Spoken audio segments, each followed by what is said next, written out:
তুমি কি মেডিকেলে চান্স পাইতে চাও? তোমার কি ঢাকা মেডিকেলে পড়ার ইচ্ছা? তাহলে এই ভিডিওটা স্কিপ না করে পুরোপুরি দেখবা। তোমাকে প্রিপারেশন ট্যাকটিক্স রিলেটেড অনেক ভিডিও অনেকজন দিছে বা দিবে, বাট এখন পর্যন্ত কেউ কি তোমাকে বলছে যে কিভাবে একটা ব্রেনকে ট্রেন করে ডিএমসি লেভেলে নিয়ে যাওয়া যায়? অর্থাৎ তোমার ব্রেন কিন্তু কন্টিনিউয়াসলি চেঞ্জ হয় এবং চেঞ্জ করা যায়, কিন্তু একটা মেডিকেল স্টুডেন্টের ব্রেন কিভাবে তৈরি হয়, কিভাবে পড়বা, কি কি টেকনিক্স ইউজ করবা, সব কিছু নিয়ে আজকের এই ভিডিওটা আমরা A to Z আলোচনা করব। আমি শুধু এইটাই বলবো, এই ভিডিওটা দেখার আগের তুমি এবং পরের তুমি টোটালি ডিফারেন্ট হবে। সো চলো শুরু করা যাক। সো আজকের ভিডিওর টপিক হলো যে আমরা কিভাবে একটা how to create a DMC level brain. ঠিক আছে, ডিএমসি বলা এই কারণে যাতে তুমি রিলেট করতে পারো, যে কোনো মেডিকেলি প্রায় সেম, প্রত্যেক মেডিকেলি তার দিক থেকে সেরা। এখন আসো, প্রথমে একটা জিনিস বুঝতে হবে, it's far more tough than you think. অর্থাৎ মেডিকেল প্রিপারেশন নিয়ে যখনই আমরা কথাবার্তা বলি, এটাকে মেজরিটি মানুষজন ঢাকা বিশ্ববিদ্যালয়, বুয়েট বা ঢাবি জাবি চবি এগুলোর সাথে মিলায়। বাট মনে রাখতে হবে, মেডিকেল প্রিপারেশনের সাথে সবচেয়ে বেশি যে জিনিসটা জড়িত সেটা হলো ইমোশন। এই জিনিসটা অন্য কোনো ভর্তি পরীক্ষার সাথে জড়িত না। অর্থাৎ সাদা অ্যাপ্রনের একটা ইমোশন আছে। একজন ডাক্তার, মহান আল্লাহ তাআলার পরে যদি মানুষ কাউকে অন্ধভাবে তার কথা শুনে, সেটা হলো একজন ডাক্তার। একজন ডাক্তার যদি তোমাকে বলে যে ভাই কাটে ফেলাবো, এটা কাটেন, কাটবা, যা খাইতে দেবে তুমি কিন্তু খাবা, তুমি কোনো কোশ্চেন করো না। এবং একজন ডাক্তার গোটা পৃথিবীর সবচেয়ে কমপ্লেক্স মেশিনকে ফিক্স করে, বুঝো। So it's a fur more emotional preparation, এবং মেডিকেল ভর্তি পরীক্ষায় চান্স পাওয়াটা একটা পুরো ডাইনেস্টি ক্রিয়েট করে। কেউ মেডিকেলে চান্স পেলে সে এই পয়েন্টটাই মনে রাখবে যে medical, you are choosing a job. অর্থাৎ যে মেডিকেলে চান্স পাইছে সে কে? সে একজন ডাক্তার। হ্যাঁ, তুমি বুয়েট থেকে বের হয়ে তুমি engineer, but there is no job. But medical থেকে বের হয়ে তুমি বাই ডিফল্টই একজন ডাক্তার। ঠিক আছে, বাংলা কথা বলি।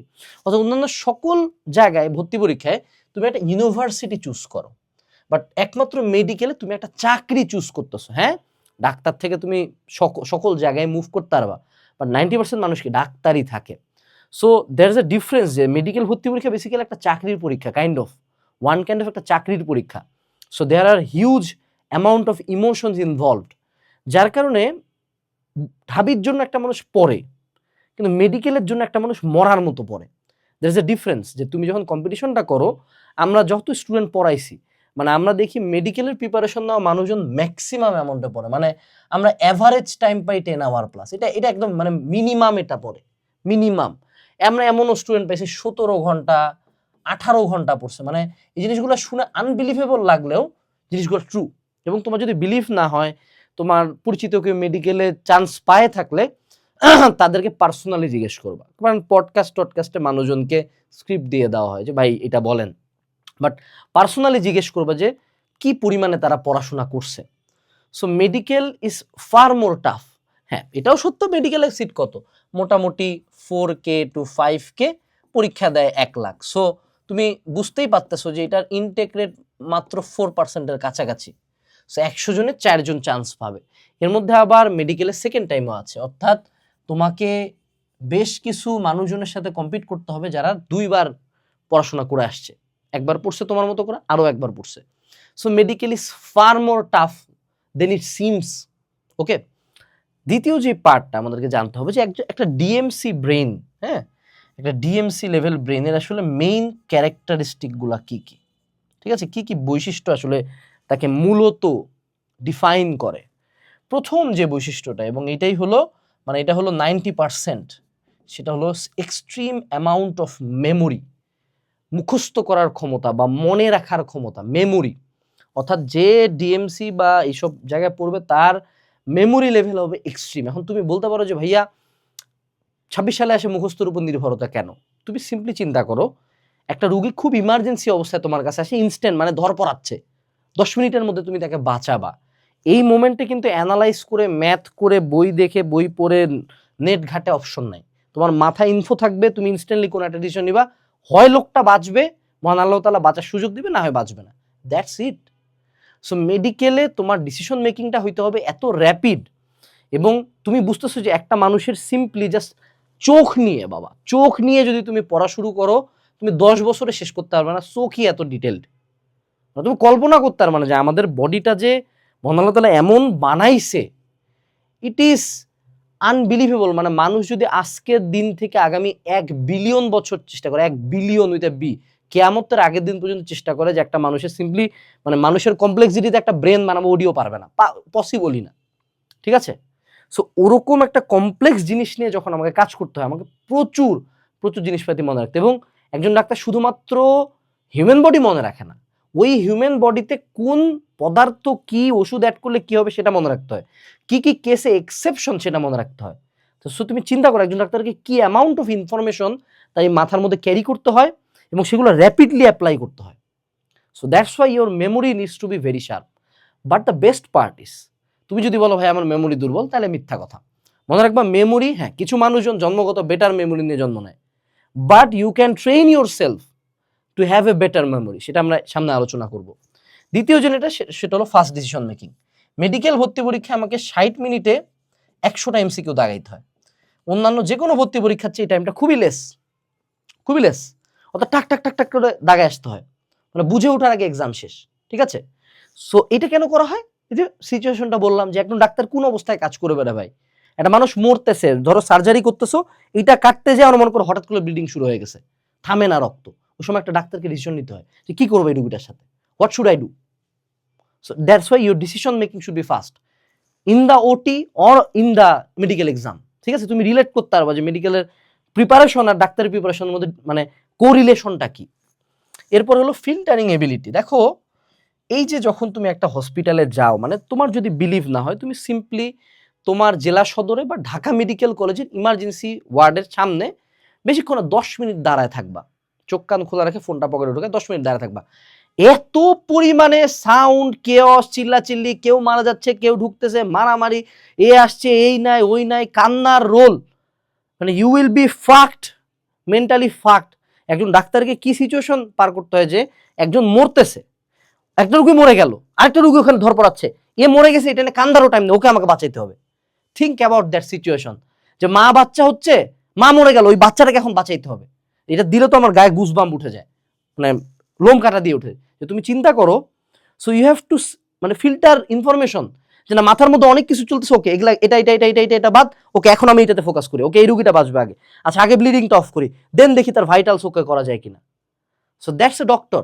সো তোমাকে মেডিকেল ভর্তি পরীক্ষাও ফিল্টারিং এবিলিটি থাকতে হবে, কারণ তোমার মেডিকেল ভর্তি পরীক্ষার জন্য যে পরিমাণ ইনফরমেশন মুখস্থ করা লাগে ভাই, এটা তো মানে বুয়েট ঢাবি কম্বাইন করে এত ইনফরমেশন মনে রাখে না। ওদের লাগে analytical ability, problem solving ability, আর মেডিকেলে লাগে ফিল্টারিং এবিলিটি, যে ভাই কি মনে রাখবো, কি মনে রাখবো না, কি করব কি করব না, কোন ইনফরমেশনটা এখন দরকার কারণে মাথায় ঢুকানো, কোনটা দরকার না। So you need extreme filtering ability. Last but not least, সেটা হলো প্রবলেম সলভিং ক্যাপাবিলিটি। নিঃসন্দেহে একজন ডাক্তার গোটা পৃথিবীর সবচেয়ে কমপ্লেক্স যন্ত্রটাকে মেরামত করেন, তার প্রবলেম সলভিং ক্যাপাবিলিটি লাগবে। কিন্তু হ্যাঁ, যদি তুমি প্রিপারেশনের কথা বলো, তাহলে যদি আমার মেমোরির পাওয়ার হয় 90%, প্রবলেম সলভিং পাওয়ার হলো মাত্র 5%। অর্থাৎ এখানে তোমার বুয়েট ঢাবি লেভেলের ম্যাথ একটাও পারতে হবে না। ঠিক আছে? এগুলো অনেক ইজি লেভেলের জিনিসপাতি দেয় প্রবলেম সলভিং এর ক্ষেত্রে, কারণ এত ছোট্ট একটা এক্সাম দিয়ে অ্যাকচুয়ালি এত বেশি জাজ করা পসিবল না। এবং আমি যতই গল্প দেই, এটাও সত্য, বাংলাদেশের মেডিকেল অ্যাডমিশনের যে সিনারিওটা, দ্যাটস নট অ্যাকচুয়ালি প্রপার একটা ডাক্তার খোঁজার জন্য, but still that's the only thing we have at this point. Okay, so আমরা ব্রেনের এবিলিটিগুলো নিয়ে কথা বললাম। এখন এটা তো তুমি জানো, 4টা পয়েন্ট জানলে তুমি কি লাভ হলো তোমার। এখন আমি তোমাকে বলবো যে 4টা পয়েন্ট তুমি অ্যাকচুয়ালি কেমনে রিয়েল লাইফে কাজ করে করে ইমপ্রুভ করবা। ঠিক আছে? সো এই পর্যায়ে আমাকে মনে রাখতে হবে যে you can build yourself. তোমার হিউম্যান ব্রেন এত অ্যাবনর্মালি পাওয়ারফুল একটা জিনিস এবং এত পরিমাণে তাকে চেঞ্জ করা পসিবল, তুমি এটা কল্পনা করতে পারবে না। But you don't stress yourself enough. আমি যখনই কথা বলতে পারি ভাইয়া মুখস্থ করতে পারি না। আরে বাবা, তুই শুরুতেই লিমিটিং বিলিফ নিলি কেন? আমি যখন প্রথম জিম শুরু করি, হ্যাঁ, আমার মানে আমার এই যে আর্মসের জেনেটিক্স অনেক দুর্বল ছিল, বুঝছো? আমি এই কথাটা বললাম, আমার জেনেটিক্স দুর্বল। দেন আমার একজন ট্রেনার বললো যে তুমি তো ট্রেনিংই করো না ওই লেভেল এক্সট্রিমে। সো আমি আমার এক্সট্রিম লেভেলে যখন আর্মসের ট্রেনিং করা শুরু করলাম, at my peak my biceps were around 18 inches, 18 ইঞ্চির মতো ন্যাচারালি, আল্লাহর অশেষ মতো, হ্যাঁ, শ্রেডেড না, but still I got big. এখন তো জিম ছাড়া দিয়েছি, শুকায় গেছে অনেকটা, স্টিল বুঝতে হবে যে তোমার বডি অ্যাডাপ্টেবল টু স্ট্রেস, তুমি ওরে যেমনে চালাবো ও তেমনে যাবে। কিন্তু যদি আমি হবে না ভাই আমার জেনেটিক্স নাই, জেনেটিক্স নাই মানে কি ব্রেন কি জেনেটিক্স নাকি? মনে রাখবা ব্রেনের একটা আমরা তো পড়ছিলাম নিউরাল ইঞ্জিনিয়ারিং, বাট ওটার একটা ব্যাপার আছে যে ব্রেন কন্টিনিউয়াসলি সিনাপসিস তৈরি করে। সিনাপসিস মানে একটা নিউরনের সাথে আরেকটা নিউরন যুক্ত হয়, এরকম করে কোটি কোটি কোটি কোটি কোটি মানে বিলিয়ন বিলিয়ন কানেকশন তোমার ব্রেনে আছে, যেগুলো দিয়ে তুমি ইনফরমেশন প্রসেস করো। এবং যেগুলো যত বেশি তৈরি হবে তত তোমার মেমোরি বাড়বে, কগনিটিভ ফাংশন বাড়বে, অনেক কিছু বাড়বে। বাট এই কানেকশনগুলো তৈরি করতে গেলে তোমাকে ফোর্স করার লাগে, নিউরো জেনারেশন করার লাগে, বুঝো নাই? কিন্তু এই জিনিসটা তোমরা করতে পারো না, রিজন হলো তোমরা পরবর্তী পয়েন্টগুলো মানো না। বাট মনে রাখতে হবে, প্রথম যে বিলিফটা আনতে হবে যে you can change your memory, you can change your ability, thinking ability, problem solving ability. যদি আমি শুরুতেই ধরে না ভাই এটা আমার দেওয়া হয় না, জীবনে হবে না। কারণ তুমি তোমার হাইয়েস্ট এক্সপেকটেশনকে কখনো মানে এক্সিড করতে পারবো না। আমি যদি ধরে নেই যে আমি 10 কেজির বেশি তুলতে পারবো না, আমি কখনোই 15 কেজি তুলবো না, আমি ম্যাক্সিমাম 10 কেজি তুলতে পারবো। সেই বিলিফটা রাখা যাবে না। কথা হলো সিম্পলি চিন্তা করতে হবে যে যদি জেনেটিক্স থাকে, যদি কারো মেমোরি খুব ভালো হয়, তার আর আমার মধ্যে ডিফারেন্স হলো 16 আর 20-এর। মনে রাখবা 16 আর 20, 19-20 না, 16-20। এই 4 আমি হার্ডওয়ার্ক দিয়ে পুষায় দিব, সোজা বাংলা কথা এটাই আমার মেন্টালিটি। তুই মানুষ, তুই ভাত খাইস, তোর হাত পা আছে, তুই যে বই পড়তেছি ওটা আমি পড়তেছি, তুই ধর 1 ঘন্টা মনে রাখবি, আমি 10 ঘন্টা পড়বো, শেষ। আয় দেখি কতদিন পড়বি তুই? 1 ঘন্টা করে পর, 10 দিন পড়লি, আমি প্রতিদিন 10 ঘন্টা করে পড়লাম, নে খেয়াল দেখি এবার আমার সাথে। সো এই মেন্টালিটি রাখতে হবে। এরপরে আসো যে আমরা প্রথম যে পয়েন্টটা, এটা হলো একদম ভেরি ভেরি পয়েন্ট। এই পার্টটাতেই তোমাদের সবচেয়ে বেশি ফোকাস করতে হবে। আগামী যারা মেডিকেলে চান্স পাইতে চাও তাদের এই পার্টটাতেই সবচেয়ে বেশি ফোকাস করতে হবে। সেটা হলো যে মেমোরি বিল্ডিং কিভাবে করা যায়। মেমোরি বিল্ডিং এর ফার্স্ট অপশন হলো স্ট্রেস। যে কোনো মানে ব্রেনে স্ট্রেস দেওয়া মানে কি মাথার মধ্যে ওয়েট উঠে বসে রাখবা? এটি কি বাইসেপ নাকি যে অনেক বেশি ওয়েট দিয়ে মারলাম, মাসেল স্ট্রেস দিচ্ছি? এটি তো মাসেল না, এটি ব্রেন। সো ব্রেন স্ট্রেস কেমনে দেওয়া যায়? ব্রেনকে হার্ডার থিংস করতে পুশ করা, অ্যাজ সিম্পল অ্যাজ দ্যাট। ব্রেনের এক্সারসাইজ কি? ব্রেন এক্সারসাইজ হলো ম্যাথ ট্যাথ করা, ডিসিশন মেকিং, গেম খেলা, এরকমই তো। সো তুমি যদি মেমোরি বাড়াইতে চাও, ফার্স্ট অফ অল তোমার মেমোরি বাড়ানোর জন্য ব্রেনকে প্রেশার দিতে হবে। অর্থাৎ খুব সিম্পল হিসাব হলো মুখস্থ করার চেষ্টা করতে হবে। কি করতে হবে? মুখস্থ করার চেষ্টা করতে হবে। প্রথম দিকে মুখস্থ হবে না, একদিন পড়লা হয় নাই, এরে আল্লাহ মনে থাকতেছে না, আবার পড়লাম, আরে মনে থাকতেছে না, আরে পড়লাম, 10 বার পড়ো না রে ভাই, তারপর দেখো মুখস্থ থাকে কিনা। তোমার ব্রেনকে তুমি যদি ফোর্স দাও, ইনাফ স্ট্রেস দাও, ও মনে রাখবেই। আচ্ছা মজার কথা ভাই, আমি তোমাকে একটা সিম্পল উদাহরণ দিয়ে বুঝাই। বলো দেখি তোমার লাইফে সবচেয়ে খারাপ মেমোরি কি? বলো দেখি, খেয়াল হয়েছে না? আমি এখন বলবো এই ওটা নিয়ে চিন্তা করিও না, তোমার লাইফে সবচেয়ে খারাপ মেমোরিটা ভুলে যাও, আর চিন্তা করবো না। এই নিষেধ করতেছি কিন্তু চিন্তা করবো না ওইটা নিয়ে। দেখো বারবার মাথায় উঠে আসতেছে, দেখছো? আমি কিন্তু নিষেধ করলাম, তুমিও কিন্তু চাচ্ছ বলতে, ও কিন্তু ভুলতেছে না। কি মজার ব্যাপার না রে ভাই? যেটি ভুলার কথা ওটি ভুলে না, যেটি খেয়াল রাখার কথা সেটি খেয়াল রাখে না। তার মানে ওই মেমোরিটা ব্রেনে এমন ইম্প্যাক্ট ফেলছে যে ওটি ব্রেন আর ভুলবেই না কোনোদিন, মরার আগের দিন পর্যন্ত ওটি খেয়াল থাকবে। অর্থাৎ জরিনা আমরা ছেঁকা দিছে, এটি মনে আছে, এটি ভুলতে চাই, খাইন দেখে মরে যেতেছি, মনে নাই। কিন্তু মানুষের মূত্রনালীর দৈর্ঘ্য কত, এটি 10 বার পড়ছে, এটি আর মনে থাকে না। তার মানে কি জরিনা আমার মাথায় বেশি ইম্প্যাক্ট ফেলছে। সো আমি যদি জরিনের ইম্প্যাক্টটা ব্রেনে ফেলতে পারি, আমার মেমোরি বাড়বে। সো যারা মুখস্থ করতে পারো না, মনে রাখবে you don't give yourself enough stress. তোমার ব্রেন গোটা পৃথিবীর সকল কম্পিউটার জোড়া দিয়ে তোমার ব্রেনের কাছাকাছিও কেউ আসতে পারবে না। ব্রেনের প্রসেসিং পাওয়ার, মেমোরি এবিলিটি এতটা বেশি, পেটাবাইটসে, ঠিক আছে? ব্রেন যদি একটা কম্পিউটার হইতো ভাই, ওডি মনে করো সুপার কম্পিউটার 1 সেকেন্ডে খাইয়ে দিত, ঠিক আছে?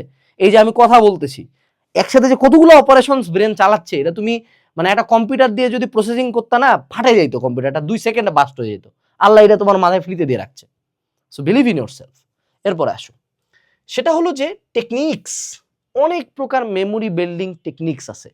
যেমন তুমি ইউজ করতে পারো মেমোনিক্স, কিন্তু এত বেশি মেমোনিক বা ছন্দ ইউজ করবা না যেটি আবার ছন্দ মনে রাখতে ছন্দ লাগে। মেমোনিক্স হইতে পারে, চিট শিটস হয়ে, ভাইয়া চিট শিট কি জানি, খুব ফ্যান্সি ওয়ার্ড। তারপর হলো ওই যে কি কয় রে, ফ্ল্যাশ কার্ড। তারপরে আমি আমার একটা পোলারে হায়ার করছিলাম, বুঝছো, কঠিন পশ পোলা, হেডির নাম হলো মাইন্ড ম্যাপ। ঠিক আছে, কঠিন পশ ওয়ার্ড আর কি, ইংলিশ মিডিয়ামের মানুষজন কয় আর কি, বাংলা কথা কই। মেমোনিক হলো ছন্দ, গালি দিয়ে বানাও, মুখ খারাপ করে বানাও, জানতে বানাও, ছন্দ। 2 হলো সিট শিট, মানে কি ছোট্ট করে এক জায়গায় বিভিন্ন ইনফরমেশন একসাথে করে লিখে রাখা। ফ্ল্যাশ কার্ড কি, যতটুকু ইনফরমেশন মনে না রাখলেই নয়, সেটা ছোট ছোট কাগজে লিখে রাখা যাতে রিভিশন দিতে সুবিধা হয়। মাইন্ড ম্যাপ কি ভাইয়া? একটা চ্যাপ্টারে সব ইম্পর্টেন্ট জিনিসপাতিগুলো একটা গাছের মতো সাজানো, যে মানুষের হাত কয়টা, দুটি হাতের মধ্যে কয়টি করে হাড্ডি আছে, হাড্ডিগুলোর মধ্যে কোনটা কি ভাগ, কয়টা কয়টা করে আছে, এরকম মানে গাছের মতো বের করবা, এনে বের করবা, এনে থেকে 3টে শাখা হবে, তারপর আরো 4টি শাখা হবে, এমনি মনে রাখতে সুবিধা। এরকম মনে রাখার অসংখ্য টেকনিক আছে। তুমি যদি আইসকে চ্যাট জিপিটিকে জিজ্ঞাসা, তোমার 20টা টেকনিক দিবে ধরা। আমার প্রশ্ন হলো ভাইয়া, কয়টা টেকনিক তুই ইউজ করছিস মামা? তুই তো একটাও করিস নাই, তুই একটাও করিস না, তুই সব কটি জানিস। কথা হলো বাঙালি অনেক জানে, বাঙালি ইমপ্লিমেন্ট একটাও করে না। আমি তোরা কইতেছি না যে 5টা কর, তুই খালি ছন্দটা অ্যাড কর না, কাল থেকে যখনই পড়বা ছন্দ অ্যাড করো, দেখো মনে থাকে কিনা। অর্থাৎ সিম্পলি আমাদের প্রবলেম হলো আমরা টেকনিক অনেক জানি, কিন্তু আমরা ইমপ্লিমেন্ট করি না একটা টেকনিক। আমি অনেক জানি মানে বিষয়টা এরকম যে আমি এক্সারসাইজ কেমনে করতে হয় সব জানি, তারপর মূলের মধ্যে বসে থাকি, করতে বডি হবে বলো দেখি? জিমে যাইতে হবে, জিমে যায় কাজ করে যদি আমি কোনো টেকনিকও না মানি, তাও বডি বেটার হবে। এটাই ফ্যাক্টর। ওকে, এরপরে আসো the art of active recall. Active recall মানে কি? তুমি কি জানো যে একটা ডাক্তার তার জীবদ্দশায় সারা জীবন পরে? এটি তুমি জানতা? মানে তোমার যদি বিলিভ না হয়, দেখবা বুইরা বুইরা ডাক্তার, মানে মানে বাচ্চা কাচ্চা এত বড় বড় হয়ে গেছে, দাড়ি টাড়ি পাকে, সে ভদ্রলোক এফসিপিএস পার্ট 2 দিচ্ছে, এমআরসিপি দিচ্ছে, আর একটা ডিগ্রি নিচ্ছে। অনেক ডাক্তারের চেম্বারে আমরা গেছি, এখনো দেখবা 4-5টা বই আছে, সে চেম্বারের মাঝখানে বই পড়তেছে। কেন রে ভাই, তুই না ডাক্তার হইলি? এইটাই মনে রাখতে হবে যে তোমার ব্রেন সব ইনফরমেশন সারা জীবন মনে রাখবে না, এটাই স্বাভাবিক, এটা ব্রেন। তো এ কন্টিনিউয়াস, এই যে লাইট ঢুকতেছে এটা ইনফরমেশন, তোমার দিকে তাকাচ্ছে ইনফরমেশন, কথা বলতেছে এটা ইনফরমেশন, এদিকে তাকালে মিলে কন্টিনিউয়াস কত ইনফরমেশন তোমার ব্রেনে ঢুকতেছে, দেখছো? সো তোমার ব্রেন তো সব স্টোর করলে পাগল হয়ে যাবে, বাস্ট হয়ে যাবে। সো কিছু ইনফরমেশন ফেলায় দেয়, এই জন্য বারবার অ্যাক্টিভলি রিকল করতে। অ্যাক্টিভ রিকল কি? যখনই কোনো কিছু পড়ছো, পড়ার পরে দিনের কোনো একটা টাইমে খেয়াল করো, দেখ আচ্ছা এটার পুরুত্ব কত জানি ছিল, এটার প্রকারভেদ কি ছিল, এটা কি ছিল, খেয়াল করার চেষ্টা করবা। যদি দেখো যে খেয়াল না হয়, তখন সাথে সাথে বইটা উল্টে দেখবা। That's the art of active recall. যে আমি চিন্তা করলাম, চিন্তা করার চেষ্টা করলাম যে মনে আসতেছে কিনা, মনে নাই, দেখলাম, ওটা সাথে সাথে মাথায় কাছে যাবে। ঠিক আছে, এরপরে স্পেস রিভিশন। এই যে ডাক্তাররা এখনো বই পড়ে, রিজনটা কি? তারা নতুন কিছু যেমন শিখে, যেমন মেডিকেল সায়েন্স কিন্তু কন্টিনিউয়াসলি ইমপ্রুভিং একটা সায়েন্স। কয়েকদিন আগে যে রোগটা আনকিউরেবল ছিল সেটা এখন কিউরেবল, কয়েকদিন আগে যে সার্জারি করা নিষিদ্ধ ছিল সেটা এখন আছে, যে ওষুধ আগে ছিল না সেটা এখন আবিষ্কার হয়েছে। কোভিড শুরুতে কি ছিল ভাই? কোভিড হলে মরে যাবে, এখন ভ্যাকসিন আছে না? সো একজন ডাক্তারকে কন্টিনিউয়াসলি নিউ ইনফরমেশন যেমন জানতে হয়, ঠিক তেমনি তাকে বারবার রিভাইজ করতে হয়। কারণ একজন প্রফেশনাল বড় ডাক্তার, উনি হয়তো বা পাস করছেন অনেক আগে, যারা খুব প্র্যাকটিস করেন তারা হয়তো বা কিছু নিষ্পত্তি মনে রাখেন, কিন্তু অনেক ক্ষেত্রে তুমি ভুলে যাইতেই পারো। সেক্ষেত্রে তোমাকে আবার বইয়ে ব্যাক যেতে হচ্ছে, ঠিক আছে এখানে কি বলছো, okay let's study that. So তোমাকে এরকম স্পেস রিভিশন দিতে হবে। স্পেস রিভিশন মানে কি? প্রবলেম হলো বাবা, তুমি আশা করো যে তুমি একটা বই একবার পড়ছো, একটা ক্লাস একবার করছো, তুমি সব পারবা, সব মনে থাকবে। এরা ভাইয়া তুমি শেরে বাংলাকে ফজলুল হক না, যে তোমার একবার পরে বইয়ের পৃষ্ঠা তুমি ছিঁড়ে ফেলবে, এই অবস্থা তোমার নাই বস। তোমাকে যেটা করতে হবে সেটা হলো স্পেস রিভিশন। মানে ধরো আমি একটা চ্যাপ্টার পড়ছি, এখন তোমাকে খুঁজে বের করতে হবে কয়দিন নর্মালি চ্যাপ্টারটা বা টপিকটা মনে থাকে। ধরে নাও 3 দিন। 3 দিন পরে তুমি একবার যা সবচেয়ে ইম্পর্টেন্ট পার্টগুলো দেখবে, এই জন্য বইতে আগে পড়তে বলা হয়। এই সবচেয়ে ইম্পর্টেন্ট জিনিসগুলো একবার দেখলাম। এরপরে রিভিশনটা হবে 5 দিনে, তারপরটা হবে 7 দিনে, তারপরটা 10 দিনে, তারপরটা 15 দিনে, তারপরটা 1 মাসে। এভাবে তোমাকে স্পেসটা বাড়াইতে থাকতে হবে। একটা পর্যায়ে তুমি হয়তো মাসে একবার রিভিশন দিবা, বাট তখন তোমার মনে থাকবে। ঠিক আছে? সো তোমরা যেটা ভুল করো, যে একবার পড়ছি আল্লাহ মনে থাকে না কেন? আরে ভাই একবার পড়ে কারোই মনে থাকে না রে ভাই, কারোই মনে থাকে না। তুমি তোমার যদি বিলিভ না হয় যে মেডিকেলে মনে রাখা কত টাফ, তুমি যে কোনো মেডিকেলে প্রফ এক্সাম দেয় ভাইদেরকে জিগাও, ভাই ওরা কাঁদে, ভাই কাঁদে, এক্সামের আগে রাতে কাঁদে, চোখ মুছে আবার পড়ে। That's how tough it is. So আমাকে রিপিটেশনটা বাড়াইতে হবে, রিভিশন দিতে হবে। এরপরে সেটা হলো আমাদের রিপিটেশন। এই যে একটা পয়েন্ট, যে তুমি একটা ওয়েট একবার তুললে হয়তো বা হাত বড় হবে না, 10 বার তুললে বড় হবে না, হয়তো বা 1 মাস ধরে যদি আমি 10 বার করে তুলি তাও বড় হবে না। Go for 6 months, go for 1 year, 2 year, 3 years, 4 years, একটা পর্যায়ে বাইসেপ আমার বড় হবেই। সো এই যে হলো স্পেস রিপিটেশনের পাওয়ারটা, তোমরা এটা ভুলে যাও। তুমি তো জানো যে ধরে নাও তোমাকে একটা এলাকায় আমি 7 ঘন্টার জন্য ছেড়ে দিলাম, এটা বেশি মনে থাকবে নাকি ওই এলাকায় আমি 7 দিন নিয়ে গেলাম, 1 ঘন্টা যাবত তোমাকে এলাকাটা ঘুরাইলাম? হুইচ ওয়ানস বেটার, 7 আওয়ার্স আর 7 into 1 hour? Obviously second. তুমি যত রিপিটেশন বাড়াবা তত মেমোরিতে বেশি থাকবে। সো তুমি একটা চ্যাপ্টার 1 মাস ধরে একবার না পড়ে 4 দিনে একবার করে শেষ করো, 4 দিনে একবার শেষ, তারপর আবার ক্লাস করবো, আবার পড়ো, আবার একবার শেষ, আবার একবার শেষ, আবার একবার শেষ। আমার মনে হয় যতদূর আমার খেলা আছে, আমার এইচএসসি লাইফে বায়োলজি শেষ ছিল 16 বার। এখন তুমি বলতে পারো ভাই তুই এত মেডিকেল নিয়ে চিল্লাচ্ছিস কেন? সলিমুল্লাহ মেডিকেল কলেজ, ডেন্টালে 3rd, এএমসি চিটাগং। এটা হলো আনাস ফেরদৌস। আনাস ফেরদৌসের ভাই হলো Dhaka medical college. So we know what we are talking about. Okay, আচ্ছা। সো রিপিটেশন দিতে হবে, যত বেশি পারবো তত বেটার। এরপর হলো আমাকে স্কিপিংও শিখতে হবে। দেখো আমি একটা কথা খুব মজা করে বলি যে হাসান স্যারের বইতে যত ইনফরমেশন আছে মহাবিশ্বে এত তারাও নাই, কিন্তু সব ইনফরমেশন কি ইম্পর্টেন্ট না? আচ্ছা, মেডিকেল ভর্তি পরীক্ষায় কি আমাকে সব ইনফরমেশন পারতে হবে? উত্তর হলো না। যেমন এই বছর আমাদের কাটমার্ক ছিল 75, তার মানে মোটামুটি যদি তুমি 80 মার্ক করে পাও, মোটামুটি যেই কোশ্চেনই হোক না কেন তোমার মেডিকেল ইনশাল্লাহ হয়ে যায়। 80 মানে তুমি 20টা এমসিকিউ ছাইড়া দিয়ে আসবা, দেখবাও না, থুও দিলা না তুমি ওইদিকে। 20টা, 20% of the questions can be skipped. So তোমাকে স্কিপিং এর আর্টটা পড়ার ক্ষেত্রেও রাখতে হবে। এই জন্য আমরা বলি মেডিকেল ভর্তি পরীক্ষায় কি পড়বো, কি মনে রাখবো, এটা হচ্ছে বেশি জানা জরুরি যে ভাইয়া কোনটা মনে রাখতে হবে না, কোনটা না পড়লে হয়। That's the art you need. So এই যে কি পড়বো এইটা বের করার উপায়ের নাম হলো এরিয়া মার্কিং। ঠিক আছে, area marking. So area marking কি, যে আমার বিগত বছরের কোশ্চেনগুলো দেখে, যেমন ভার্সিটি ইউনিটের টাইপ বোঝা যায়, বুয়েট ভর্তি পরীক্ষার ক্ষেত্রে টপিক বের করা যায় যে এই টপিক থেকে তারা ম্যাথগুলা দেয়, কিন্তু আমাদের মেডিকেল ভর্তি পরীক্ষার ক্ষেত্রে আমাদের ওই এরিয়াগুলা বের করতে হয়। এরিয়া মানে কি, মেডিকেল ভর্তি পরীক্ষায় একই লাইন দুইবার দেয় না, ওই লাইনটা যেই প্যারাটার মধ্যে আছে, যে ছকটার মধ্যে আছে, যে পার্থক্যের মধ্যে আছে, যে উদাহরণের মধ্যে আছে, সেই জায়গা থেকে আরেকটা কোশ্চেন করে দেয়। সো ওই এরিয়াগুলো জাস্ট জানতে হয় প্রথমে, যে ওই এরিয়াগুলা কি। এটা কিভাবে জানতে পারবা? বিগত বছরের কোশ্চেন অ্যানালাইজ করতে হবে, বা ভালো একজন টিচার তোমাকে বলে দিবে। এখন এ পর্যায়ে তোমরা যারা আমাদের একাডেমিক টু অ্যাডমিশন কোর্সে আছো, বাবা তোমরা কি জানো যে তোমাদের কোর্সের সাথে ডে 1 থেকে মেডিকেল অ্যাডমিশনের সবগুলা ক্লাস আমাদের দেওয়া আছে? তুমি কি নোটিস করছিলা? তুমি মেডিকেলে পড়তে চাও বাট কখনই ক্লাসগুলো করছো? তুমি ক্লাসে গেলে অ্যাস্টনিশড হয়ে যাবে যে আমার ভাই, আমি, অন্যান্য টিচাররা যারা মেডিকেলে চান্স পাইছে তারা তোমাকে বলে দিছে যে এইটা এইটা এইটা এটা পড়বা, এটা না পড়লেও হয়, এটা কম পড়লেও হয়, এটা পুরাপুরি বাদ দিলেও হয়। এই জিনিসটা তোমার বইতে কি এখনো মার্ক করা আছে?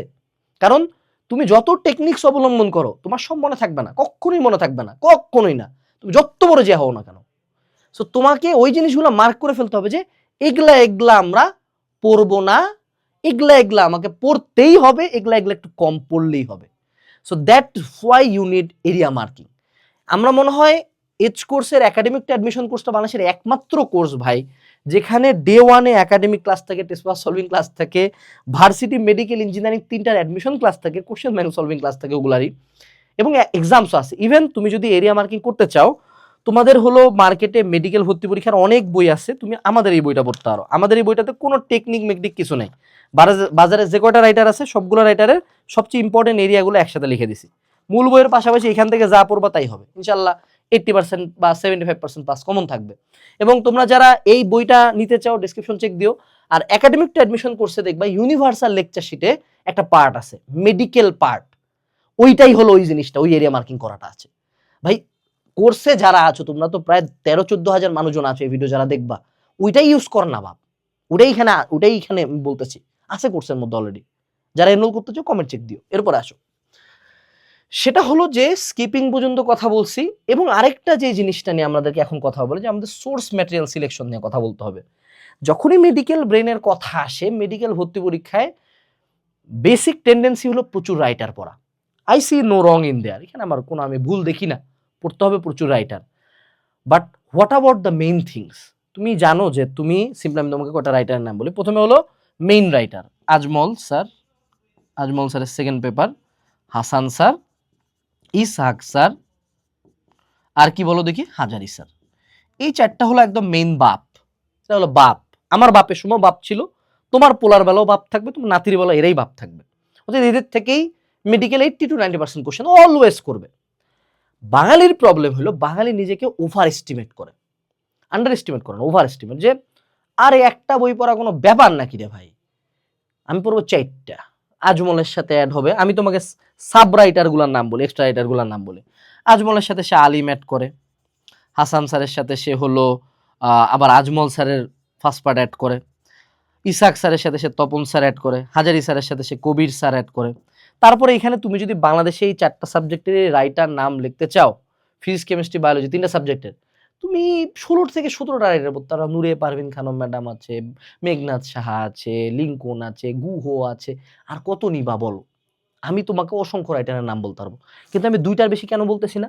একটা মেইন রাইটার পরে এইটা তোমাকে 120তে পড়তে হবে, মানে এটা থেকে ভাই এটার ইম্পর্টেন্ট লাইন 1 লাইন আমাকে কেউ ঠেকাইতে পারবে না। কোর্সের মধ্যে দাগানো দেওয়া আছে, কিন্তু ইম্পর্টেন্ট লাইন 1 লাইন ঠেকানোর ক্ষমতা বাংলাদেশের কারো নাই। এই কনফিডেন্স এটা পড়ো, তুমি দেখবা তোমার মেডিকেলে 80 আপ ইনশাল্লাহ উঠে গেছে। কেমনে উঠে? কেন মেডিকেলকে আমি বলবো মেডিকেল যেমন সবচেয়ে টাফ, আবার মেডিকেল প্রিপারেশন সবচেয়ে ইজি। কেমনে? তুমি আমাকে কয়টা একান্ত গরিব ঘরের সন্তান দেখাইতে পারবা যারা বুয়েটে পড়ছে? বুয়েটে হ্যাঁ গরিব ঘরের সন্তান না আসে, মেধাবীরা আসে, কিন্তু মেডিকেলের সংখ্যাটা অনেক বেশি। তুমি দেখবা রিক্সাওয়ালার ঘরের ছেলে চায়ের দোকান করছে, কাঠের মিস্ত্রি আনতেন, হ্যাঁ মেডিকেলে চান্স পায় বসে আছে। তুমি মনে করো ঢাকায় আসছো, এসি রুমে থাকো, উমেশে কোচিং করো, সানরাইজে এক্সাম দাও, তাও চান্স পাও না। কেন পাও নাই? ভাইয়া কি তোমারই তো সব ম্যাটেরিয়াল ছিল, তোমার বাসায় মেডিকেলের ভাইয়া পড়তো, রাইট? ও পাইলো কেমনে? ও ভাই কিছু জানে না, এই 4টা বই কিনছে, 4টা বই একেবারে অন্ধ হাফেজের মতো মুখস্থ করে ফেলাইছে, কোনো কথা নাই, কোনো ডান নাই বাম নাই, কিছু কোনো টেকনিক আমি গুনিও না, চান্স পাই গেছে। সো আমি যেটা বলবো যে if you want to increase your memory, এই 4টেই মনে রাখতে ফাটে যাবে ভাইয়া। এই 4টে আগে পড়, তারপরে তুই সেকেন্ডে আসে এইটা পড়, তারপর তুই যা পড়বি পড়, কোনো সমস্যা নেই, এই 4টে আগে। এরপর আমাকে জানতে হবে সাপোর্টিং ম্যাটেরিয়াল। মেডিকেল ভর্তি পরীক্ষার জন্য যদি আমি শুরু থেকে গাইড পড়ি তাহলে আমার লাভটা কি? গাইড কি জন্য পড়বো মেডিকেলের জন্য? ভাই কোশ্চেন হবে বই থেকে, মনে রাখবো, কোনো গাইড থেকে কোনো কোশ্চেন হয় না। আমি যদি বলি যে আমার বই থেকে কোশ্চেন হয়েছে, মিথ্যা কথা। আমি বিভিন্ন রাইটার থেকে যে ইনফরমেশনগুলো চুরি করে একটা জায়গায় রাখছি, এই জায়গা থেকে টিচাররা ইনফরমেশন করছে, অর্থাৎ আমি চুরিটা খুব প্রপারলি করতে পারছি, যে আমি সব চুরি করি নাই, যে কয়টুকু চুরি করছি ওইটুকুর মধ্যে কোশ্চেনটা আসে গেছে। এইটি হলো মেডিকেল ভর্তি পরীক্ষার সাপোর্টিং ম্যাটেরিয়ালের বৈশিষ্ট্য। অর্থাৎ ইউ চুজ এ ম্যাটেরিয়াল যেটার মধ্যে কম্প্যাক্ট ফর্মে ইম্পর্টেন্ট ইনফরমেশন দেওয়া আছে। সিম্পল হিসাব। খুব বড় একটা বই দিলাম, মানে এটা কিন্তু বুয়েট না যে মেডিকেল ভর্তি পরীক্ষার জন্য খুব অ্যাডভান্স লেভেলের পড়াশোনা করতে হয়। বই ঘুরে উল্টে কোশ্চেন কিন্তু বই থেকেই। এখন 2-1টা অ্যাডভান্স কোশ্চেন থাকবে, এখন বলতে পারে যে একটা মানুষের লিভার সিরিজ হয়েছে, তার রক্ত জমাট বাঁধে না কেন, এটা ইউ ক্যান নো দ্যাট, তুমি জানতেই পারো, সমস্যা নেই। কিন্তু এটা মেডিকেল ভর্তি পরীক্ষায় আসলেও তোমার অ্যান্সার করার দরকারই নেই। অর্থাৎ মেডিকেল ভর্তি পরীক্ষা বুয়েটের মতো আমি ফরেন বই আইআইটি যেই পড়বে এমন না। মেডিকেল ভর্তি পরীক্ষা যা আমার আছে ওটার ভিতরে আমার এক্সপার্ট হইতে হবে। So choose your supporting materials, যেগুলো কম্প্যাক্ট, যেগুলো এক্সাক্ট ইম্পর্টেন্ট ইনফরমেশন দিয়ে ভর্তি আছে। কারণ মনে রাখতে হবে, প্রথম মনে হবে, সব মনে থাকবে, বাট আমাকে মেডিকেল ভর্তি পরীক্ষার তো কম্প্যাক্ট ম্যাটেরিয়াল আমাদেরকে কিন্তু চুজ করতে হবে। এখন এ পর্যায়ে আমরা যেটা নিয়ে কথা বলবো সেটা হলো practice material, right? What is practice material? দেখো, যখন তুমি একটা ইনফরমেশন মনে রাখো, এই যে তোমাকে বললাম না জরিনা তোমাকে ছাড়া দিছে, এই জরিনা ছাড়া দেওয়ার কষ্ট তুমি ভুলতে পারো নাই, তো জরিনার মেমোরি এত তোমার খেয়াল আছে কেন বলো দেখি? কারণ জরিনার সাথে তুমি প্রচুর ইন্টারাকশন করছো, কথা বলছো, কল দিছো, দেখা করছো, মেলা কিছু করছো, তোমার এই জন্য মনে আছে ভালো। অর্থাৎ ইউ ইন্টারাক্টেড উইথ হার, এই জন্য ব্রেনে কন্টিনিউয়াসলি এটা হিট করছে, মনে আছে বেশি। হ্যাঁ, কিন্তু সখিনার সাথে একদিন চ্যাটিং করছো, ভুলে গেছো 2 দিন পরে, কারণ you didn't interact with her that much. So যখন তুমি মেডিকেল ভর্তি পরীক্ষার জন্য পড়াশোনা করবা, তুমি অনেক ইনফরমেশন পড়তেছো, কিন্তু unless you give some output, তোমাকে কিন্তু আউটপুট দিতে হবে। জাস্ট ব্রেনে ঢুকে যাচ্ছে, কিন্তু ব্রেন যদি এইটা না শিখে যে কিভাবে আউটপুট দিব আমি, হ্যাঁ, ব্রেনকে এইটাও শিখাইতে হবে যে কেমনে আমি আউটপুট দিব, রাইট? এইটা যদি শিখাইতে পারো, ব্রেন উইড বি আনস্টপেবল। সেই জন্য আমি যেটা বলি, মেডিকেল ভর্তি পরীক্ষার জন্য প্রচুর এক্সাম দিতে হবে, মানে আনবিলিভেবল অ্যামাউন্টস অফ এক্সাম দিতে হবে। তো থাম্ব রুল ইজ, যেদিন থেকে অ্যাডমিশন কোচিং শুরু হবে সেদিন থেকে একটা করে প্রতিদিন, মেডিকেল ভর্তি পরীক্ষার আগের দিন পর্যন্ত। যদি এইচএসসি লাইফ থেকে এটা উইকে একটা করে শুরু করো তার ভালো। একাডেমিকটা অ্যাডমিশন করছে যে 600 এক্সাম আছে, তুমি জানো? 600, একটা দুটা না, তুমি দিছো একটা এক্সামও, তাহলে তুমি কেমনে এক্সপেক্ট করো মনে থাকবে? দেখো তো, তোমার লাইফের বেস্ট মেমোরি কয়টা মনে আছে আর খারাপ মেমোরি কয়টা মনে আছে? বেস্ট মেমোরি মনে থাকে না, কারণ ব্রেন অত ইম্পর্টেন্ট হবে না। খারাপ মেমোরি মনে থাকে। তুমি যদি পরীক্ষার হলে কোনগুলা পারছিলা ক্লাস 3-তে, এটা কোশ্চেন করি, ক্লাস 3-তে কি পারছিলে, এটা খেয়াল আছে? নাকি যদি বলি ক্লাস 3-তে একটা ম্যাথ ভুল করছিলা, টিচার ডাকে অপমান করছিল, এটা খেয়াল আছে না? সো যা ভুল করবো তা খেয়াল থাকবে। অর্থাৎ এক্সাম দেওয়ার মূল লক্ষ্য কি রে ভাই মেডিকেলের জন্য?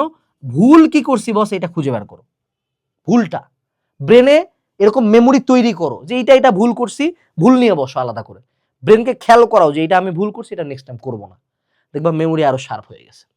সো এই যে প্র্যাকটিস ম্যাটেরিয়ালস তুমি যে কোনো জায়গা থেকে করতে পারো, আমাদের বইতে আছে, মার্কেটে অনেক কিছু আছে, অনলাইনে এক্সামস আছে, কিউজি টেস্ট আছে, you can choose anything else. Okay, আচ্ছা, এ পর্যায়ে আমাদেরকে মেডিকেল ভর্তি পরীক্ষার আরেকটা বিষয় নিয়ে কথাবার্তা বলতে হবে।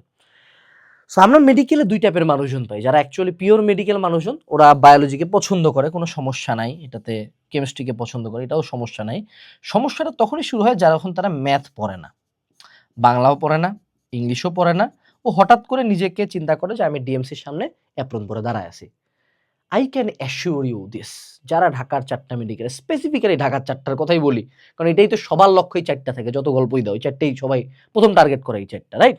যে কি ডিএমসি, এসএসএমসি, এসএইচএমসি, মুগদা, এই 4টা এবং ময়মনসিংহ, মানে সিরিয়ালি আর কি। তো ঢাকার 4টাতে যারা পড়ে বস, তুমি যাও, তুমি যায় সিম্পলি তাকে জিজ্ঞাও যে ভাই আপনার এইচএস রেজাল্টটা কি ছিল। মেজরিটি হলো SSC HSC double golden, double golden, ঠিক আছে? এবং ডিএমসিতে এমনও মানুষজন পাবো যে বুয়েটা চান্স পেয়েছে, পড়ে নাই। তা তুমি চিন্তা করো সে এইচএসসি লাইফে কতটা অ্যাটেন্টিভ ছিল। অর্থাৎ সে একাডেমিকে, হ্যাঁ বায়োলজি কেমিস্ট্রি ভালোবাসছে, বেশি করে পড়ছে, কোনো সমস্যা নাই, বাট ও যেটা করছে যে ওগুলাতে বায়াসনেস ছিল, কিন্তু সে সব সাবজেক্ট পারছে। কারণ কি? কারণ হলো ভাইয়া মেডিকেলে ভর্তি পরীক্ষা দিতে জিপিএ কিন্তু লাগে একটা, অর্থাৎ এসএসসি আর এইচএসসি মিলা একটা লাগে। এখন তুমি বলতে পারো ভাই আপনি বলেন না, আমি বলবো না, তুমি যাবা ভিডিওটা শেষ করে নিজে যায় সার্চ দিয়ে দেখবা, যাতে তোমার খেয়াল থাকে। এরপরে তুমি কি জানো যে মেডিকেল ভর্তি পরীক্ষা এসএসসি এবং এইচএসসি জিপিএ এর উপর আলাদা করে মার্ক আছে, অর্থাৎ এসএসসি জিপিএ কে একটা জিনিস দিয়ে গুণ দেয়, এইচএসসি জিপিএ কে একটা জিনিস দিয়ে গুণ দেয়। চিন্তা করো তুমি কোনো না কোনো ভাবে এইচএসসি জিপিএ তে পাইলা কম, 5 পাও নাই, ধরে নাও তোমার কাটা গেল 4, তোমার কি মনে হয় তুমি মেডিকেল ভর্তি পরীক্ষায় 4টা এমসিকিউ বেশি মারে দিয়ে আসবা? ধরে নাও তোমার 2টা জিপিএ মিলে 10 কাটা চলে গেছে, 10টা এমসিকিউ বেশি পারবারে? মানে বুঝতেছো, যদি কোনো কারণে এসএসসি এইচএসসি তে একটু ফ্র্যাকচুয়েট হয়ে যায় মামা, তাহলে কিন্তু মেডিকেলে হইতো না। মানুষ ডাবল গোল্ডেন জিপিএ তে ফুল মার্ক নিয়েও চান্স পায় না। তুমি আগে থেকেই মনে করো, মানে বক্সিং মারামারি, তোমার আগেই একটা হাত নেই, তো এমনি কে কয়দিন ফাইট করবো বলো? সিস্টেমটা বুঝছো? সো যারা মেডিকেলে চান্স পেতে চাও, তোমাকে এইচএসসি রাখতে হবে ফার্স্ট প্রায়োরিটি। এইচএসসি আমার গোল্ডেন লাগবে, কোনো কথা নাই। এবং তুমি মেডিকেলের মেজরিটি স্টুডেন্টই পাবা গোল্ডেন পাওয়া, হ্যাঁ 4 পয়েন্ট পাওয়া মানুষজন আছে, অবশ্যই আছে, but that's an exception. Look at the majority. ডিএমসির কয়জন 4 পয়েন্ট পাওয়া? কয়টা? হয়তোবা 200 জনের মধ্যে 1জন, 2জন, 5জন, বাকি 195 কি? সো তুমি কি 5 জনকে ফলো করবে না 195 কে ফলো করবা বলো? সো এইচএসসি ভালো মতো পড়বা, একাডেমিক পড়বা, হ্যাঁ ম্যাথে আমি তোমাকে বলতেছি না যে ভাস্কো দা গামা হয়ে যাও, কেতাবের বই পড়ে, দাশেন মুখার্জির বই পড়ো, আমি এটা বলতেছি না তো। ম্যাথ তুমি এইচএসসিতে প্লাস পাওয়ার জন্য পড়ো, বাংলা ইংলিশ সবগুলো প্লাস পাওয়ার জন্য পড়ো। বায়োলজি কেমিস্ট্রিতে তুমি এমন হও যে ভাইয়া আমার চেয়ে ভালো এই সাবজেক্ট কেউ পারবে না, challenge. That should be your mentality. এরপরে আসি, সেটা হলো আরেকটা বিষয় বলে রাখি, মার্কেটে অনেক বই আছে যেগুলা রিসেন্ট টাইমসে মেডিকেলের অনেক কোশ্চেন টিচাররা অনুশীলনী থেকে করতেছে। এখন আমি তোমাকে বলবো যে মেডিকেল কোশ্চেনের মানে কোশ্চেনিয়ার মেন্টালিটি, হ্যাঁ কোশ্চেনিয়ার মেন্টালিটি, অর্থাৎ মেডিকেল ভর্তি পরীক্ষার জন্য যারা কোশ্চেন করে তারা আসলে কিভাবে চিন্তা করে, বুঝছো? সেটা একটু বোঝার চেষ্টা করো। মেডিকেল ভর্তি পরীক্ষার কোশ্চেন কোনো মেডিকেল স্টুডেন্ট করতেছে না, একজন প্রফেসর করতেছেন। প্রফেসর মানে উনি মেডিকেলের একজন ডাক্তার, অনেক বছর ধরে 10 ইয়ার্স 15 ইয়ার্স পরে উনি প্রফেসর হয়েছেন। উনি চেম্বার টেম্বার করে আসে তোমার কোশ্চেন করতে বসবে। ধরে নাও তোমার হাতে আমি তোমার বায়োলজি বই দিলাম, উনি কোশ্চেন করার জন্য কি মার্কেটে যায় কিউএনএ পাবলিকেশনের বই কিনবে? জীবন না, কোনো গাইড কিনবে? জীবন না। উনি যা বলবে আমাকে লেটেস্ট এডিশনের এই রাইটারের বইগুলা দিন, উনি তারপরে ওই রাইটার থেকে মার্ক করবে যে এটা এটা এটা এটা কোশ্চেন, দেন হাতে লিখে উনি কোশ্চেনটা সাবমিট করবে। এরকম বেশ কিছু প্রফেসরেরা কোশ্চেন সাবমিট করেন, ওখান থেকে র্যান্ডমলি কিছু কোশ্চেন পিক হয়ে মেডিকেলের কোশ্চেন হয়।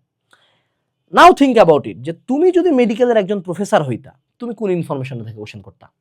সবচেয়ে ইজি কোনটা তোমার জন্য? তুমি কি বসে বসে প্রসেস ডিজাইন করতে? তুমি তো অলরেডি একজন ডাক্তার, পাগল আছো অর্ধেক তুমি কাম করতে করতে। সো তুমি চুজ করতে বৈশিষ্ট্য, পার্থক্য, ছক, উদাহরণ, প্রকারভেদ, মিলে মিলে কি আসতেছে, ইম্পর্টেন্ট লাইন, সংখ্যাগত তথ্য মিলে না, এগুলাই মেডিকেলের কোশ্চেন না? তুমি যদি ম্যাথ কোড দিতে চাইতা, কোথা থেকে দিতা? বইয়ের উদাহরণ থেকে দিতা, অনুশীলনী থেকে দিতা। সবচেয়ে ভালো কি একটা চ্যাপ্টার শেষ করলাম আরে এতগুলো এমসিকিউ দাও, তুমি তো একজন স্যার, তুমি টাকা দিতে আর এই এমসিকিউটা সুন্দর তো, সুন্দর সুন্দর সুন্দর তো। সো বিভিন্ন রাইটারের অনুশীলনী পড়বা এবং টিচারের একটা চ্যাপ্টার একটা পেজ ওপেন করে এই যে এরিয়া মার্কিং কিভাবে করে রে ভাই, কিছু টিচার আমরা কিভাবে কোশ্চেন প্রেডিক্ট করতে পারি এটা আসবে, যে দেখে যে তুমি যদি হইতা, তুমি এখানে মুক্ত শিকল এবং বদ্ধ শিকলের জন্য 4টা অপশন বানাবা, রাইট? এখানে তো সুন্দর মতো উদাহরণ নেই, কতগুলো অপশন দেওয়া আছে রে ভাই, এখান থেকে 3টা দিবা, 4 নাম্বারটা তুমি বানাবে, এত সুন্দর কোশ্চেন বানানোর উপায়। সো তুমি উনার সাইকোলজিতে যায় বুঝো যে আমি যদি এই চ্যাপ্টারটা ধরতাম, আমি যদি পেজটা পড়তাম, আমি এখানকার কোন কোন জায়গা থেকে কোশ্চেন করতাম। আস্ক ইউরসেলফ দ্যাট, তাহলে তুমিও মেডিকেলের কোশ্চেন প্রেডিক্ট করতে পারবা। এরপরে আসি, সেটা হলো জিকেই ইস্যু, খুবই মেজর একটা ইস্যু। কারণ এতক্ষণ আমরা সাবজেক্টিভ প্রিপারেশনে ছিলাম, এখন আমি আমার আউট অফ সাবজেক্টে চলে যাচ্ছি। সো জিকের জন্য কি করব? জিকের মনে রাখবা সিলেবাস হলো আনলিমিটেড, এডিতে তুমি যত পড়বা এটা একটা হলো কুয়া, অসীম কুয়া, দুঃখের কুয়া, এটার কোনো তল নাই, যত ডুবতে থাকবা তত ডুবতেই থাকবা, কোনো আউটপুট হবে না। সো জিকের ক্ষেত্রে সাজেশন হলো যে হইতে পারে যে তুমি জিকে একদম লাস্ট মোমেন্টে খুব টানে পড়লা, that's a very bad practice. এবং যারা ঢাকার মধ্যে পড়তে চাও, তোমাদের জিকে কিন্তু পজিশন আগায় দেয়, চান্স পাওয়াই হলো পিসিবি, জিকে আর হলো পজিশন আগায়, ঠিক আছে? তো সেক্ষেত্রে জিকের জন্য আমি বলবো ডেইলি 10 পেজ, এবং জিকে কিন্তু বিশাল বড় চ্যাপ্টার, বিশাল বড় সিলেবাস, মনে থাকবে না। সো তুমি যদি পুরো 2 বছর ধরে পড়ো, কিছু কিছু মনে থাকবে, অ্যাডমিশন টাইমে একবার রিভিশন দিবা, ভর্তি পরীক্ষার 7 দিন আগে আরেকবার রিভিশন দিবা, দ্যাটস ইট জিকে। ইংলিশ, এটা মনে রাখবা বাবা, একটা লাইন, ইংলিশে রুল পড়লা তো মোল্লা, প্র্যাকটিস। ইংলিশের জন্য তুমি একটা যে কোনো বই নাও, নিয়ে যত পারো এমসিকিউ প্র্যাকটিস করতে থাকো। ইংলিশটাকে তুমি চিন্তা করতে পারো যে মেডিকেলের ম্যাথ, ইটস কাইন্ড অফ যে আমার ম্যাথ কি রুলস পড়ে হয়, ম্যাথ কি সূত্র জানলে ম্যাথ পারা যায় না, ম্যাথ করতে লাগে। সো ইংলিশ করতে লাগবে, ইংলিশ তুমি যত এমসিকিউ করবা তত বেটার। করতেছো, আটকে গেলা, চ্যাট জিপিটিকে জিজ্ঞাসা, অ্যান্সারটা আসলো, পাশে ব্যাখ্যাটা লিখে রাখলা, মানে নিয়ার অ্যাবাউট তুমি 3 থেকে 4 হাজার যদি ইংলিশে এমসিকিউ সলভ করে ফেলো 2 বছরে, তোমার ইংলিশ পার হয়ে যাবে। তোমার এই টোটাল 25-এর মধ্যে যদি মোটামুটি 16 প্লাস থাকে, you have done very well, ঠিক আছে? এখন আসি আমাদের সাবজেক্ট ওয়াইজ প্রিপারেশন নিয়ে একটু কথাবার্তা বলি। হ্যাঁ, সাবজেক্ট ওয়াইজ প্রিপারেশন আর বায়াস। সো আমরা সবচেয়ে কম যেটা পড়ি সেটা নিয়ে আগে কথা বলবো, সেটা নিয়ে আগে আমাকে জানতে হবে। সেটা হলো আমি সবচেয়ে কম কি পড়ি বাবা? ফিজিক্স পড়ি সবচেয়ে কম, রাইট? ফিজিক্সের মেডিকেলের কোশ্চেন, যদি ঢাবির মেডিকেলের কোশ্চেন হয় হলো 100, ফিজিক্সের মেডিকেলের কোশ্চেন হলো 20। কত বলছি? 50 বলিনি কিন্তু, 20 বলছি। অর্থাৎ ফিজিক্সে তারা প্রচুর পরিমাণে কোশ্চেন করবে থিওরিটিক্যাল। ভাইয়া ম্যাথ দেয় তো কিছু, যে ম্যাথ দিবে বাবাস, তুমি যদি এইচএসসি পার করে থাকো ম্যাথ তুমি পারবা। কিন্তু এখানে একটা টেকনিক আছে। তুমি কি জানো, একটা মজার কথা জানো, যে যারা ঢাকা মেডিকেলে বা ঢাকা 4টে মেডিকেলে চান্স পায়, এলার প্রত্যেকটা ঢাকা ভার্সিটিতে চান্স পাওয়া, আনলেস মেডিকেলের রেজাল্ট ঢাকা ভার্সিটির আগে দিয়ে দিছে। যদি এই কেস না হয়, যদি এমন হয় যে ঢাবি আগে নিছে মেডিকেল পরে, তুমি দেখবা যে যারা এই ঢাকার 4টা মেডিকেলে আছে, যারা ডিএমসিতে আছে, প্রত্যেকে মেডিকেলে ঢাকা ভার্সিটিতে টপ নচ রেজাল্ট করে ফেলছে। House that? অর্থাৎ তারা প্রত্যেকে একটা ব্যাকআপ প্ল্যান রাখছে। বলো দেখি যে একটা কোটিপতির পোলা ব্যবসা এত ভালো করে কেন? কারণ ওই রিস্ক নিয়ে খেলতে পারে, ওই যা ইচ্ছাতে ব্যবসায়িক ডিসিশন নিতে পারে, কারণ ওই জানে যে আমার 30 লাখ ফুইটা গেলে আমার বাপ আছে টাকা দিবে। আর এক গরিব ঘরের সন্তান একটা ব্যবসা শুরু করার 1 কোটি বার ভাবে যে ভাই এই ভিটাটা পুরা পরিবারের সম্পত্তি, এই ভিটা যদি কোনো কারণে হারায়, এই ব্যবসা যদি ফেল করে, আমার পুরা পরিবার রাস্তায় বসে যাবে। ঠিক তেমনই যদি কেউ ভার্সিটি ইউনিটের প্ল্যানটা ব্যাকআপ হিসাবে নেয়, তার ফিজিক্সে জীবনে থামবে না মেডিকেলে, সে মেডিকেলের ফিজিক্স মানে খাল করে দিয়ে চলে আসবে, কোনো ম্যাথ তার আটকাবে না। প্লাস তার একটা ব্যাকআপ রেডি থাকলো, কারণ মেডিকেলের সিট কয়টা রে ভাই? 4000, বাকি সব পদে পড়বে ভার্সিটি ইউনিট। সো আমার যে ম্যাথ না পড়া, অর্থাৎ মেডিকেল অনেক স্টুডেন্ট আমরা পাই, মেডিকেলে চান্স না পাই কোথাও পাচ্ছে না কেন? কারণ ম্যাথ পড়া নেই। তুই বাপ তলায় তলায় ভার্সিটি ইউনিট প্রিপারেশনটা নেই। তুমি কি জানো আমার একাডেমিকটা অ্যাডমিশন করছে, ডে 1 থেকে ভার্সিটি ইউনিটের ক্লাস দেওয়া আছে, ভার্সিটি ঢাবির কোশ্চেন ব্যাংক সলভিং ক্লাস দেওয়া আছে, একটা করছো। এই একটা করলে মেডিকেলের ফিজিক্স শেষ, তোমার এইচএসসির এমসিকিউ শেষ, সব শেষ, এবং ব্যাকআপ তৈরি হয়ে গেল 30টা। ঠিক আছে? সো ফিজিক্স গেল হলো থিওরিটিক্যাল এবং হালকা ম্যাথ, অর্থাৎ এটির জন্য অত কঠিন ম্যাথ করা লাগবে না, এটির জন্য লাইভ ক্লাস করার কোনো যুক্তি নাই। তারপর আসলো ভাইয়া আমাদের কেমিস্ট্রি হলো হাজারি স্যারের থিওরি। হাজারি স্যারের থিওরির বাইরে কোনো কোশ্চেন হবে না। মানে আমি আসলে কেমিস্ট্রির কোশ্চেনটার লেভেলটা তোমাকে বুঝাই। পানির নিচের কোন পিএইচটি হইলে পানিটিকে বলা হয় যে মোটামুটি ভালো, মানে হোয়াট দা, পানির বিওডির মান কত হইলে পানিটাকে বলা যায় মোটামুটি ভালো। এটা ডিরেক্ট একটা হাজারি স্যারের ছক আছে বস, এটা আমার 18 সালে আসছিল। সো এই টাইপের কোশ্চেন তারা করবে কেমিস্ট্রির জন্য। ঠিক আছে? কেমিস্ট্রি ইজ থিওরিটিক্যাল কোশ্চেন, সব থিওরিটিক্যাল কোশ্চেন। বায়োলজি মনে রাখতে হবে বায়োলজির ক্ষেত্রে বায়োলজির সেকেন্ড পেপারে বেশি ফোকাস দিবা, স্পেসিফিক্যালি হিউম্যান বডি চ্যাপ্টারগুলোতে। স্টিল হিউম্যান বডি সব চ্যাপ্টার ইম্পর্টেন্ট না, যেমন হিউম্যান বডির রিপ্রোডাকশন থেকে বেশি কোশ্চেন আসে না, প্রতিরক্ষা থেকে বেশি কোশ্চেন আসে না, প্রাণীর আচরণ থেকে বেশি কোশ্চেন আসে না, ঠিক আছে? বা তারপর হলো কোন জায়গাগুলো থেকে আসে সেগুলো জানবা, সেগুলো বেশি করে পড়বা, বেশি করে মনে রাখার চেষ্টা করবা, সেগুলোতে তুমি এক্সট্রা এটা 2-4টা পড়ো, সমস্যা নাই। Biology first part important, but Hasan sir is more then enough, এর বাইরে কোশ্চেন আসে না, ঠিক আছে? এটা গেল বায়োলজি। এবং মনে রাখতে হবে বায়োলজি ইজ অল অ্যাবাউট মুখস্থ। তুমি চাইলে এখানে, হ্যাঁ, তুমি তোমার পড়াটাকে ইন্টারেস্ট, যেহেতু তোমাকে অনেক পড়তে হবে বায়োলজি, তুমি তোমার পড়াটাকে ইন্টারেস্টিং করার জন্য চাইলে স্লাইড দেখতে পারো, অ্যানিমেশন দেখতে পারো, মাইক্রোস্কোপে দেখতে পারো, ইন্টারনেটে বিভিন্ন ভিডিওস দেখতে পারো, জাস্ট ইন্টারেস্টিং করার জন্য। But at the end of the day যে জিনিসটা তোমার ব্রেনকে কম্পেল করবে পড়া মনে রাখার জন্য, হ্যাঁ এই জিনিসগুলো হেল্প করবে। অ্যানিমেশন দেখা, স্লাইড দেখা, স্পেসিমেন দেখা, গুড, হেল্প করে ব্রেনকে। একটা গুড মেমোরি, একটা ফটোগ্রাফিক মেমোরি কি মাঝে মধ্যে মনে হয় না যে এই ছবিটা দেখছি, আচ্ছা এখানে ছিল এটা এটা এটা এটা, এই জায়গাটা রং ছিল লাল, এই জায়গাটা ছিল নীল, এই জিনিসটা তখন ঘটে ব্রেনের মধ্যে। সো ফটোগ্রাফিক মেমোরির জন্য এটা ইম্পর্টেন্ট। বাট যেই জিনিসটা তোমার ব্রেনকে অনেক ইনফরমেশন মনে রাখতে হেল্প করবে, দ্যাট ইজ র ফাকিং মুখস্থ, ঠিক আছে? জিকে এর কথা তো বলছি, ফিজিক্স কেমিস্ট্রি বায়োলজির কথা আমি বললাম। এখন আসি অ্যাকুরেসি ইস্যু নিয়ে একটু কথাবার্তা বলি। মেডিকেল ভর্তি পরীক্ষায় মাইনাস মার্কিং আছে এবং প্রচুর মানুষজন তোমরা মাইনাস মার্কিং এর জন্য মার খাবা। অর্থাৎ তুমি অনেক পড়ছো কিন্তু পাই দিবাই পরীক্ষার হলে মানসিক চাপের কারণে। কারণ মেডিকেল ভর্তি পরীক্ষায় যখন তুমি একটা সেন্টারে ঢুকবা, 3000 গার্ডিয়ান, 4000 স্টুডেন্ট দেখে ভাইয়া যে কারো ফাটে চলে আসে, এবং 60 মিনিটে 100টা এমসিকিউ দাগাইতে হয়, আরও মাথা ফাটা যায়। ফলশ্রুতিতে অ্যাকুরেসি রেট কমে যায়। অর্থাৎ আমি যদি 100টা দাগাই, 60টা হয়, ধরে না 100টার মধ্যে আমি 80টা দাগাইছি, 60টা হয় 20টা ভুল যায়। আমার অ্যাকুরেসি রেট অনেক কম। 20টা ভুল দাগাইছি মানে কি, প্রতি এমসিকিউ ভুল দাগানোর জন্য -1.25, নট 1.25, 0.25 করে মাইনাস। তো চিন্তা করো কত মার্ক কাটা যায়। 20টার জন্য আমার হলো 5 মার্ক কাটা চলে গেল। আর 0.25-এ একটা মেডিকেল ছুটে যায়, একটা সিট ছুটে যায়। বুঝতে 5 কাটা গেলে কি হবে? সো এই অ্যাকুরেসি রেটটা কিভাবে বাড়াবো বলো দেখি। ধরে নাও তুমি ছবি আর্ট করো, ছবি আর্ট করা তো একটা অ্যাকুরেসির ব্যাপার, রাইট? খুব সুন্দর করতে হয়, লাইন্স মিলাইতে হয়। এটা কিভাবে ছবি আর্ট করতে কিভাবে বেটার হবা? বারবার আর্ট করলে। তাহলে অ্যাকুরেসি রেট কেমনে বাড়াবো? উত্তরটা জানো অলরেডি, বারবার এক্সাম দিলে। অর্থাৎ কোর্স কিনছো, বই কিনছো, যা করছো, এক্সাম দাও। এক্সাম দিয়ে ট্র্যাক করা শুরু করো যে আমি কোন পেসটা বের করতে, যে কত দ্রুত দাগালে ঠিক থাকে, কি টাইপের কোশ্চেন আমার রিস্ক নেওয়া উচিত, কি টাইপের কোশ্চেন রিস্ক নেওয়া উচিত না। এবং এইটাও জানা খুব জরুরি, কি আমি দাগাবো কি আমি দাগাবো না। অনেক আছে সব দাগাইতে হবে, আরে ভাই দাগাবোই না, আমি 84টা দাগালাম, 80টা হয়েছে, আমি তো চান্স পাই গেছি অলরেডি, চিন্তা কোথায়? সো অ্যাকুরেসি নিয়ে আমাদেরকে সেপারেটলি কাজ করতে হবে। এবং অ্যাকুরেসি তখনই আসে যখন আমি প্রচুর এক্সামস দেই। তোমরা কিন্তু এক্সামস দাও না, এই কারণে তোমাদের অ্যাকুরেসি রেট ভেরি লো। অনেক পারো কিন্তু প্রতিবার মাইনাস খেয়ে রেজাল্টটা খারাপ চলে আসে। এরপরে আসো, অন্য কোনো ভর্তি পরীক্ষার জন্য এই সাপোর্ট সিস্টেমটা লাগে না, কিন্তু মেডিকেল যেহেতু একটা চাকরি চুজ করতেছি, আমি একটা জব, সেক্ষেত্রে যদি আমার মেডিকেলের একজন ভাইয়া আমাকে আসে পড়ায়, এটা খুব বেনিফিশিয়াল। আমার ক্ষেত্রে রাশেদ ভাইয়া পড়াইছে, আমার ভাইকেও রাশেদ ভাইয়া পড়াইছে, আরও এরকম আমার অনেক টিচার যারা বন্ধুরা মেডিকেলে চান্স পেয়েছে, তাদের প্রত্যেকেই দেখবা মেডিকেলের কোনো না কোনো ভাইয়ার সাথে সে কানেক্টেড ছিল। এবং ইফ ইউ আর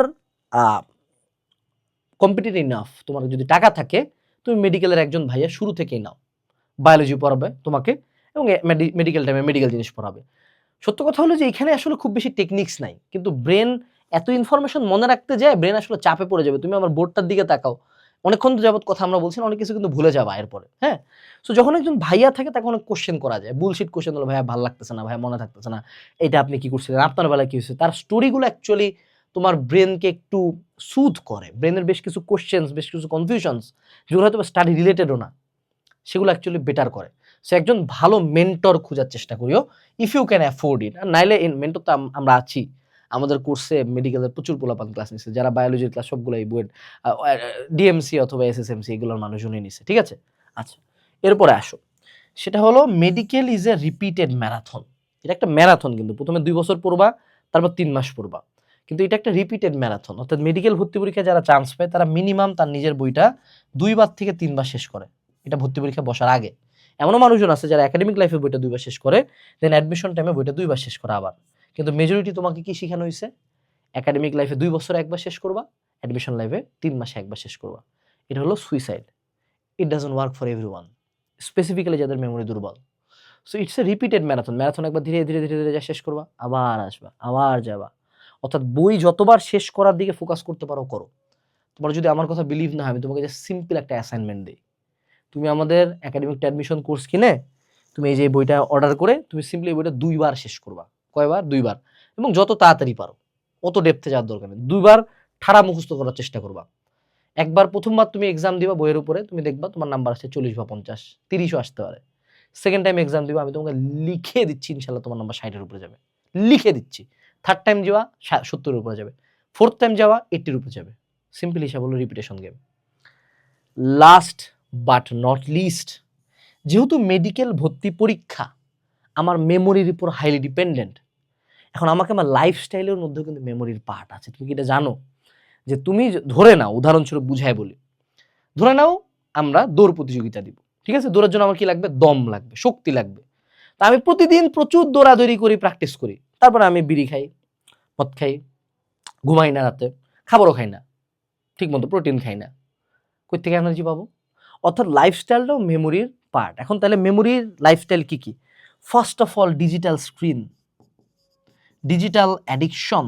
তুমি কি জানো যে তুমি যত পরিমাণে ফোন চালাও, ফোনের মধ্যে স্ক্রল করো, ডোপামিন দিয়ে ব্রেন ফ্রাই করো, এটা তোমার মেমোরি কমায়? তুমি কি জানতা? না জানলে আজকে জানো। অর্থাৎ তোমাকে স্ক্রিন টাইম কমাইতে হবে। দ্বিতীয় যেটা, সেটা হলো স্লিপ। আমি বলতেছি না যে একেবারে দিনে 12 ঘন্টা ঘুমাও, বাট দিনে 6 থেকে 7 ঘন্টা তুমি কি ঘুমাচ্ছ, নাকি তুমি সারা রাত জাগে জাগে ফোন চালাচ্ছ? তৃতীয়, সেটা হলো এক্সারসাইজ। তুমি মনে রাখবা, এক্সারসাইজ মানে জিম করা না, যে কোনো প্রকার ফিজিক্যাল এক্সারসাইজ, ফিজিক্যাল অ্যাক্টিভিটি, এটা তোমার মেমোরিকে বুস্ট করে। তুমি করো, সারাদিন ফোনের মধ্যে, বাড়ির মধ্যে বইয়া থাকো। তারপর হলো গুড হেলদি ফুড, যেমন বিভিন্ন প্রকার বাদাম, চকলেট, ওমেগা 3 ফ্যাটি অ্যাসিড সম্পন্ন খাবার, ভিটামিন বি, ভিটামিন ডি, এই জিনিসগুলো ব্রেনের রেগুলার ফাংশনসের জন্য ইম্পর্টেন্ট। কিন্তু তুমি কি খাও? তুমি খাও বার্গার আর পিৎজা। বার্গার আর পিৎজা মাঝে মধ্যে খাওয়া ঠিক আছে, এটি যখন তোমার রেগুলার লাইফস্টাইলে ফাস্টফুড ঢুকে যায়, তোমার মেমোরি ফাক্ট হবেই। এরপরে হলো স্ট্রেস। তুমি তোমার রেগুলার লাইফে যত পরিমাণে বিভিন্ন রকম টক্সিক মানুষজন, এই করবো ওই করবো, 14 ভরি মানুষজন রাখছো ভাইয়া, এই 14 ভরি স্ট্রেস তোমার মেমোরিকে হার্ট করে। সো তোমার লাইফস্টাইলটা হইতে হবে একদম সাউন্ড, সুন্দর। চান্স পাওয়ার পরে তুমি যা করো করো, কিন্তু তার আগে তোমার লাইফস্টাইলটা গুছাইতে হবে। নাহলে আমি যত পড়া দিলাম, রাইতে ঘুমাই না, সারাদিন বইয়া ফোন চালাই, এদিকে মনে করো লাইফের মধ্যে হাজারটা স্ট্রেস বান্ধে রাখছি, তারপরে খাইও না ঠিক মতো, জীবনে পড়া মনে থাকবে না। সো এইটা হলো আরেকটা ভিভিআই পয়েন্ট। এই পয়েন্টগুলো একটু ফিক্স করিও, দেখবা আউটপুট পাবা। কারণ তোমার বডিও, যতই আমরা শক্তি বলি, তুমি মেশিন না, তুমি ইনভিনসিবল না। কন্টিনিউয়াস খারাপ লাইফস্টাইল তোমার ব্রেনে ইফেক্ট ফেলবে, এবং সেই ইফেক্টটা তোমার খাতার মধ্যে রিফ্লেক্টেড হবে। সো এই ছিল আমাদের কিভাবে একটা মেডিকেলের ব্রেন তৈরি করতে হয়।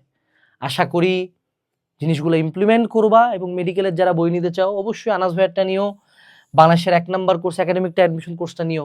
কারণ মনে রাখতে হবে, আমি কোর্সটা ডিজাইন করছি, I know what I am doing. Best of luck. ইনশাআল্লাহ সাদা পূরণের স্বপ্ন সবার পূরণ হোক। টাটা।